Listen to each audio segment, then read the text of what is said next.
Carol me pediu aqui para contar um pouquinho da minha história.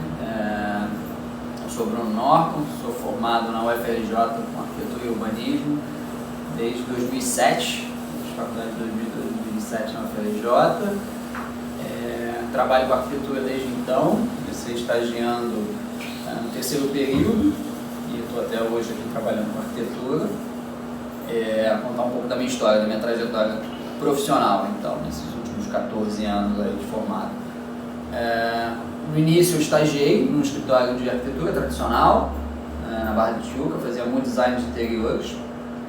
Depois esse escritório abriu um braço corporativo, a gente começou a fazer muito projeto para a empresa, e eu pedi para ir para o campo, eu pedi para ir para a obra, como o escritório fazia tanto projeto quanto obra, eu pedi para ele desenvolver na parte de obra, então eu acabei estagiando em projeto e obra, me formei e fui efetivado nesse escritório, então fiquei lá durante 4 anos no escritório e desenvolvi bastante essa parte de projeto, a parte de obra e tal, ganhei muito conhecimento nessa época, além da faculdade, porque tinha muita coisa prática lá que ajudou bastante no meu desenvolvimento. E aí tive uma oportunidade, dei uma certa guinada em relação à arquitetura tradicional do escritório e tudo mais. Fui para a parte corporativa, então, fui convidado para participar da equipe da BR Malls. BR Malls é uma empresa de shopping centers. Na época ela tinha uns 3 anos de vida, tinha acabado de fazer o IPO, então estava numa expansão muito grande, estava bastante capitalizada. E aí, na época, se não me engano, ela devia ter uns 10, 12 shoppings quando eu entrei. E ela teve uma expansão que chegou a 50 shoppings no pico. Depois ela vendeu algumas coisas e tal. Quando eu saí da BR Malls estava em torno de 45 shoppings, tá? E eu fiquei na BR Malls durante 7 anos. A BR Malls, para arquiteto, é um trabalho um pouco diferente. É um trabalho muito mais de gestor, é um trabalho muito mais macro. Eu fui coordenador de projetos lá. Então comigo eu tinha um time 100% terceirizado. A parte orgânica da BR Malls era muito pequena, uma estrutura bem enxuta. Então tinha um gerente, tinha um coordenador e uma equipe técnica também de 2 ou 3 pessoas, não mais do que isso. E isso tocava o desenvolvimento de um greenfield, de um shopping novo ou de uma expansão que eu fui fazendo ao longo da vida lá. Então participei de alguns projetos bem grandes lá, bem interessantes. E no final fui até para a área de operações também, toquei a parte operacional do Norte Shopping, que também é um braço para a arquitetura, porque por mais que eu fosse coordenador operacional, eu tocasse tudo lá, comigo tinha uma equipe de arquitetos que faziam uma validação de lojas, tinha arquitetos que faziam acompanhamento de obra de lojista, a gente tinha algumas coisas e muitos engenheiros também junto do time, tá? Então basicamente na BR Malls eu tive essas duas frentes. A primeira frente com uma visão muito mais macro do negócio, então a gente participava desde o marketing, do desenvolvimento, da criação de racing track, a gente falava muito com a comunidade, a gente falava muito com a parte de legalização, com o coordenador do projeto, eu era meio que o dono daquela, eu centralizava todas as informações, quando a minha equipe era muito enxuta, eu centralizava todas as informações, então tudo acabava passando por mim, toda a parte CAPEX, toda a parte de controle físico, tudo isso passava pela minha área e o ponto focal daquele projeto sempre era um coordenador. Então, no caso do Shopping Montagem fui eu, no caso do Vila Velha, do Estação BH, tipo, alguns shoppings que eu toquei desse formato, tá? E na parte operacional, aí eu mais no dia a dia de um shopping, mais o acompanhamento, muita parte de manutenção, gestão de contrato, tudo isso acontecia também. E de lá eu fiquei 7 anos, e de lá eu fui para o Burger King, fui convidado para ser o gerente regional de expansão também. O Burger King na época estava fazendo uma expansão também muito forte de lojas próprias, então a gente fazia em média 100 lojas por ano, gerava um volume de obra muito grande. E o Burger King, diferente da BR Malls, era tudo mais interno, então a gente fazia todos os projetos dentro de casa, tirando os complementares, tá? O estrutural e as instalações, e em alguns casos instalações com bombeiro, tá? E o legal, então esses 3 ou 4 complementares ficavam fora, toda a parte de arquitetura, desenvolvimento, conceito, tudo era dentro de casa. Então tinha a área de desenvolvimento, tinha basicamente 2 braços, uma área que a gente chamava de expansão e uma área de engenharia. Essa área de expansões fazia a captação do terreno, negociava ponto, conversava com o time operacional para ver o volume de venda daquela loja, fazia todo esse approach inicial, jogava os inputs no modelo para ver se a taxa de retorno estava fazendo sentido. Então era tudo baseado no ativo.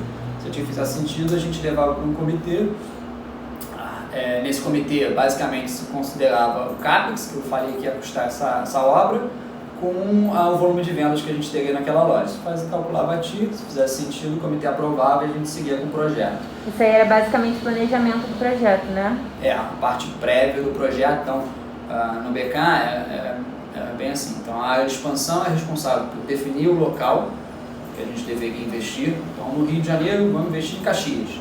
E aí ele botava o time dele para correr atrás de terrenos que coubessem uma freestanding, que é a loja que a gente estava fazendo, que é a loja de drive-thru do BK. E aí se mapeava os terrenos, com corretores e tudo mais, se negociava os pontos, sabia o valor da locação e os custos inerentes daquela parte do negócio, se definia o volume de vendas, eu entrava com a parte de CAPEX, então eu falava quanto custaria aquela loja, juntava-se isso tudo, modelava isso e outputava uma TIR, taxa interna de retorno, se comparava com a taxa interna de retorno que eles achavam aceitáveis e passando a gente levava para o comitê na diretoria e aprovava. Dali em diante passava tudo para minha mão. Então o terreno, a gente tinha um levantamento topográfico, que era feito no local, um levantamento de instalações e uma diligência legal. Então se fazia uma avaliação se aquele terreno tinha algum problema, se tinha, sei lá, algum empecilho na SEDAI ou algum empecilho na prefeitura e tal. E a gente desenhava isso com um prévio. Passando por essas etapas, a gente começava o desenvolvimento do projeto. O projeto todo era feito em Revit, tá? Lá se usava o Revit como base, então a gente desenvolvia tudo em Revit. Comigo eu tive uma equipe de 13 pessoas para isso, então basicamente eram 2 coordenadores para a obra e um coordenador de projetos. Com esse coordenador tinha umas 8 analistas ou 7 analistas e um financeiro também. Basicamente a equipe rodava nesse sentido, assim, muita gente de produção, então a gente tinha muito arquiteto com a gente trabalhando, fazendo toda essa parte de produção do projeto. Então, o projeto também tinha um processinho, então a gente tinha esses inputs para ver se estava tudo redondinho, a gente desenvolvia o projeto e a gente levava para um comitê.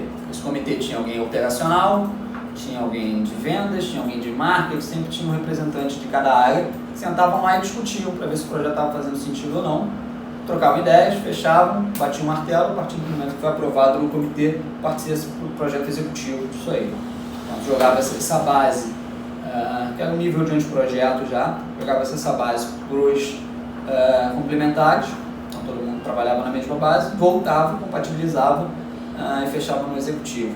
Muita coisa era padronizada no BK, né? Então todas as lojas se repetem muito, a ideia é que seja isso para ser mais rápido, ser mais eficiente o processo, então se usava muito dessa padronização e muita coisa vem de fora.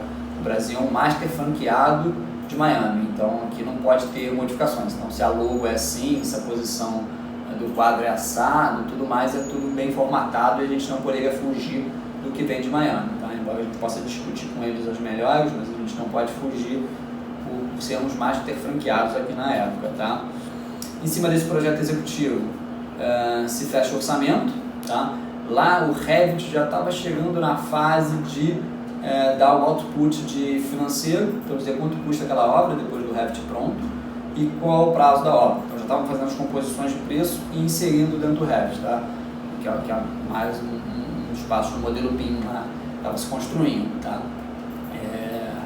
Se orça a obra, faz uma concorrência, uma licitação normal, várias empresas, tudo feito por leilão eletrônico, então jogava-se o preço, definia-se o formato do leilão e se contratava o construtor. Tá? A partir do momento que contrata a construtora, continua com a minha equipe, sai do coordenador de projeto, vai para o coordenador de obra. E o coordenador de obra recebe aqueles inputs todos do projeto, quem ganhou a concorrência, como funciona, os detalhes, e starta efetivamente a obra. E aí no prazo usual de 2 a 3 meses, dependendo do tamanho da loja, se entrega a obra concluída, com tudo legalizado, com a parte de bombeiro fechada, com a parte de prefeitura resolvida, então tem tudo que acompanha a obra é feito em conjunto, a parte dava muito problema de instalações elétricas, né, ligação definitiva, ligação de gás, tudo isso tem que ter muita atenção, mudança de poste, mudança de árvore, tudo isso demanda um certo tempo e dá um certo trabalho de se fazer e se fazia em conjunto com a obra, tá?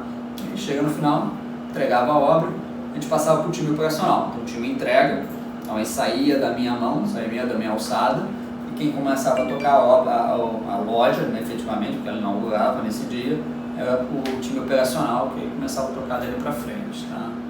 Em relação ao gerenciamento de riscos, Bruno, como que era feito lá? Então, porque essa parte não era tanto sua, né? Gerenciamento de riscos aí tem alguns pontos, não sei exatamente qual que você quer entrar mais a fundo, mas a gente tem riscos num primeiro momento, tá? Muito focado no financeiro, para saber se aquele investimento vai fazer sentido ou não.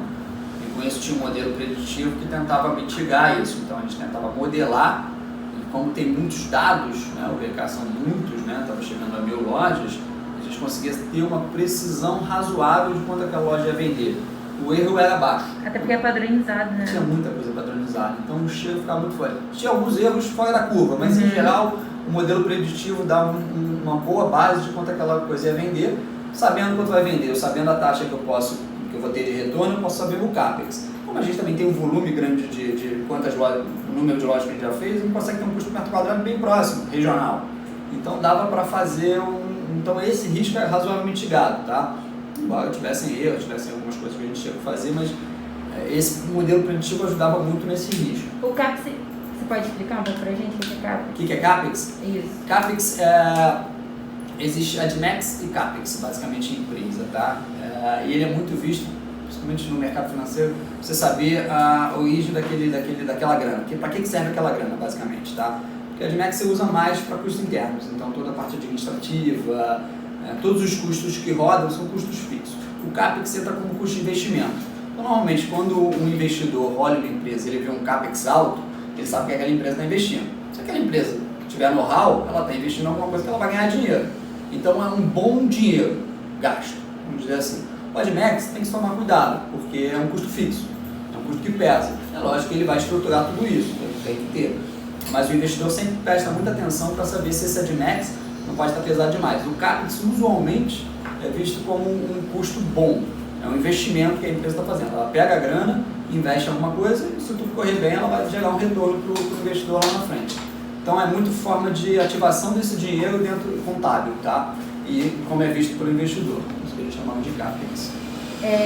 Em relação ao gerenciamento da equipe, como que era feito assim? Essa parte você fazia também, né? Toda. Eu tinha um time orgânico, né, que eram mais ou menos 13 pessoas, e além desse time a gente tinha um bom time de parceiros, né, então tinha muitos fornecedores, construtoras, a gente fazia uma gestão meio macro. Então, o time orgânico a gente fazia, tinha muitos, mas assim, o BK e a BR Malls desenvolvia muito a questão da liderança, você fazia um acompanhamento, one-on-one, tinha feedback, tinha avaliação 360 graus, tinham várias formatações para você fazer um acompanhamento junto com o time, tá? Então, eram empresas bem focadas na meritocracia, então o time sabia se ele estava performando ou não em função do resultado que ele estava dando. E o nosso papel como gestor, como líder, é muito mais acompanhar com eles e dar todos os instrumentos e todas as indicações, o que a gente pudesse fazer para orientar o time a chegar no resultado. Esse era basicamente o nosso papel, muito mais um facilitador do que propriamente fazer alguma coisa. A gente fazia muito através dos outros. Essa era a nossa principal função como líder lá. Então é isso, Bruno. Obrigada por contar um pouco aí da sua trajetória pra gente. Precisar, tamo aí, Carol.